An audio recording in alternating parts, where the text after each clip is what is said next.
토트넘이 손흥민 선수의 기적적인 선발 복귀에도 불구하고 첼시에게 0대3으로 대패를 했습니다. 사실 전반전을 봤을 때는 좀 희망이 보이긴 했거든요. 굉장히 강한 전방 압박. 일단 기본적으로 선발 라인업 자체가 오늘 케인, 손흥민, 로셀소, 델레알리, 호이비에르, 은돈벨레 상당히 평소보다는 공격적인 라인으로 짰습니다. 윙크스도 없고 또 스킵도 없고 굉장히 좀 공격적인 어떤 2선, 3선 구성을 했기 때문에 누누 감독의 전반전 운영의 의지를 읽을 수 있었고 실제로 그렇게 전개가 됐습니다. 강하게 전방 압박을 걸면서 전반전 대부분의 시간 동안 토트넘이 경기를 좀 리드하는 모습을 많이 보여줬습니다. 하지만 여기서 골을 만들지 못했어요. 전반전에 슈팅 숫자 6개였는데 유효 슈팅이 1개밖에 없었고 반면에 첼시 역시도 공격을 많이 시도를 하지 못했어요. 전반전은 토트넘이 조금의 우위를 보여주면서 어느 정도 가능성을 보여줬다. 하지만 오버페이스를 좀 분명히 했기 때문에 후반전에 대한 걱정을 하지 않을 수가 없는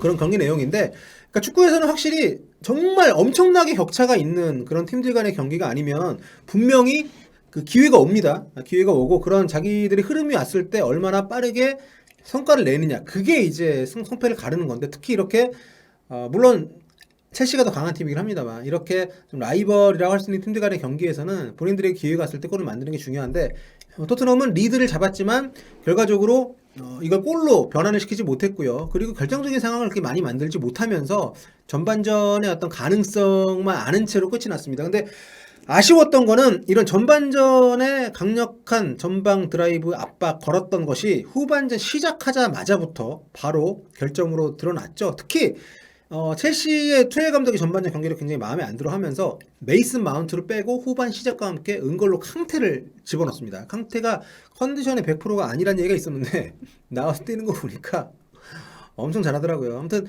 때마침 토트넘 선수들의 스태미너가 떨어지기 시작한 시점이었기 때문에 캉테가 들어가서 해집으니까 정신을 못 차리더라고요. 특히 은돈벨레 전반 30분부터 걷기 시작했습니다. 그리고 로셀소 역시도 아무래도 좀 로셀소, 산체스, 또 로메로 이런 선수들 아르헨티나 대표팀, 콜롬비아 대표팀 갔다 오면서 크로아티아에 체류하면서 훈련하고 이제 영국 복귀한 지 얼마 안 됐잖아요. 이런 선수들, 또 손흥민 선수 역시도 부상 때문에 복귀하고 나서 훈련을 2번인가밖에 안 한 걸로 알고 있는데 이렇게 좀 풀핏이 아닌 상태, 해리케인 같은 경우에는 프리시즌을 풀로 소화를 못했기 때문에 전체적으로 선수들의 스태미너 레벨이 낮은 상태에서 전반전에 강한 압박을 걸다 보니까 후반전에 굉장히 템포가 떨어졌습니다. 그 어떤 템포의 낙차를 첼시가 굉장히 잘 낚고채면서 후반전 분위기를 완전히 잡아갔고요.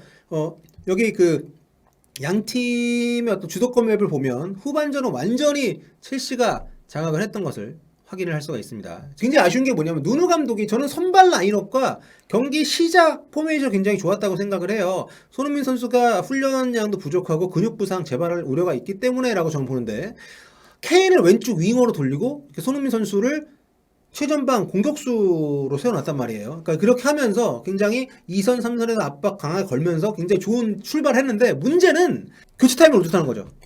로셀스도 특히, 그리고 은돈벨레 특히 이 두 선수의 템포가 급 떨어지는 상황에서도 교체 타이밍을 잡지 못하고 질질 끌다가 골든타임을 놓쳤습니다. 이제 코너킥 상황에서 이 티아고 실바에게 놓친 건 헤드골 내준 건 어쩔 수 없다 하더라도 그 뒤로도 교체를 하지 않으면서 결국 이 두 선수의 실수가 합작이 이루어지면서 캉테의 슈팅이 다이어 맞고 굴절돼가지고 골이 됐죠.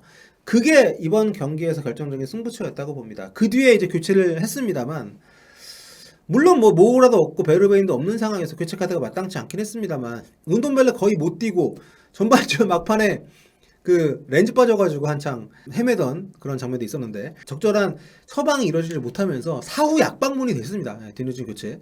2대0이 된 뒤로는 완전히 분위기는 첼시 쪽으로 넘어갔고요. 전반전에 체력을 상대적으로 비축을 했던, 그리고 적절한 교체를 통해서 계속해서 그 템포를 살려줬던 투엘 감독의 어떤 용병수의 어떤 차이가 누누 감독하고 결정적으로 아주 극명하게 드러났던 시합이 아닌가, 경기 운영 면에서. 물론 토트넘에 비해 첼시가 훨씬 더 스쿼드가 두껍고 벤치에도 좋은 선수들이 많이 있다는 거는 부인할 수 없긴 합니다만, 그럼에도 불구하고 교체 점수를 더 완전하게 그래도 좀 버틸 수 있는 힘을 잃어버린 것은 좀 누누 감독에게 개인적으로 좀 많이 아쉬움으로 남는 그런 부분이고요. 그리고 지난 경기 때도 말씀드렸습니다만, 에메르송 로얄은 저는 좀 솔직히 모르겠습니다. 오른쪽에 탄코보다 왼쪽에 알론소가 훨씬 더 첼시 오버래핑을 많이 했습니다. 이쪽에서 거의 크로스를 거의 99% 다 내줬어요. 올라오면.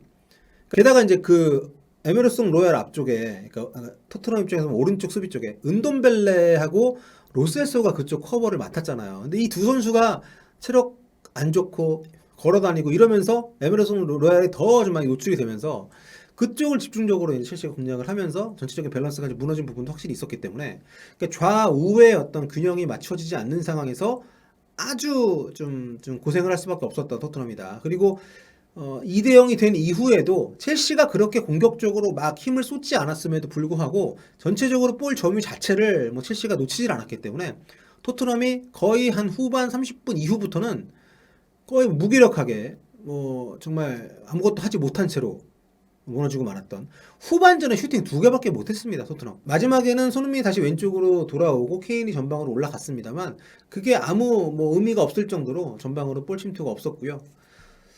전체적으로 뭐 스쿼드의 차이도 절감을 했고 감독들의 연병성 차이도 좀 많이 느껴졌던 그런 경기가 아닌가.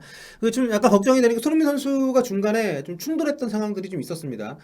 좀 부상이 혹시라도 재발하지 않았으면 좋겠고요.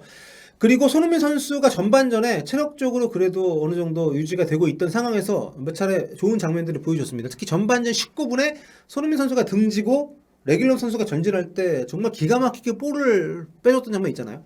그러니까 이런 상황들, 본인이 윙어로서 뿐만 아니라 톱에 섰을 때에도 본인의 어떤 역할을 잘 수행을 하는 모습들을 보여줬기 때문에 앞으로도 손흥민 톱의 어떤 이런 그 기용은 종종 활용이 될 수 있는 여지가 있지 않나. 전반 32분에 그 케파하고 충돌했던 장면도 좀 아쉽긴 했습니다만은, 그러니까 전체적으로 그렇게 많은 기회가 오지 않았는데 그 결정적인 상황마다 케인이 됐든 아니면 손흥민이 됐든 그거를 골로 연결을 시켜주면서 승점을 쌓아갔던 게 지난 시즌과 이번 시즌 토트넘이었거든요. 경기력은 늘 안 좋았기 때문에. 근데 최근 들어서 올 시즌에 케인은 어디론가 사라져버리고 칸에만 남아있고 손흥민 선수 부상 시달리면서 모처럼 돌아왔고 이런 상황에서 이 두 선수가 막혔을 때 이 팀은 정말 아무것도 할 수 없는 팀이다. 왕년에 요렌테가 있고 막 이런 어떤 시절, 에릭센이 있고 막 이런 시절, 그러한 때와는 완전히 달라진 팀이고, 올 시즌에 선수 영입도 많이 했습니다만은 결국에는 당장보다는 좀 미래를 염두에 둔 어린 선수들, 젊은 선수들 위주로 영입을 했기 때문에 당장 지금 승점을 쌓기에는 앞으로도 쉽지 않은 경기들이 이어지지 않을까라는 우려를 나타내는 그런 경기였고요. 그리고 뭐 누누 감독님의 어떤 손흥민 선수 오늘 조기 기용, 좀 저는 아쉽습니다. 뭐 손흥민 선수 뛰는 모습 오랜만에 본 건 참 좋습니다만 부상 재발의 우려가 상당히 큰 부상을 안고 지금 있는 상황이기 때문에 이런 다소 좀 무리한 기용은 좀 아쉬움이 있고요. 그리고 오늘 저 다이어 선수에 대해서 굉장히 좀 칭찬을 해주고 싶어요.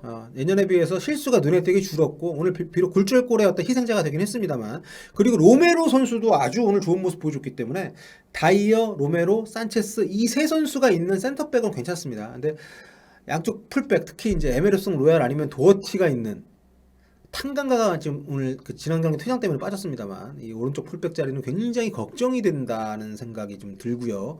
그 선수 중에 뎁스가 약한 거, 모우라하고 이제 베르베인 돌아오면 좀 나아지긴 하겠습니다만, 첼시전 그리고 이제 팰리스전 2경기 연속 지금 3골 내주면서 참패를 했기 때문에 토트넘 입장에서는 빨리 분위기 전환이 필요하다. 그리고 그러기 위해서는 하리 카네가 케인으로 돌아오는 것이 우선시 돼야 된다. 이렇게 정리를 하고 싶습니다. 자, 손흥민 선수의 복귀를 추석 맞이해서 아주 기쁘게 맞이했던 경기 시작이었습니다만 이렇게 결국 끝이 났네요. 오늘 긴 시간 함께 해주신 분들 감사드리고요. 후토크는 여기서 마무리하도록 하겠습니다. 구독 버튼 많이 눌러주시고요. 네, 다음 시간에 뵐게요. 꿀빠.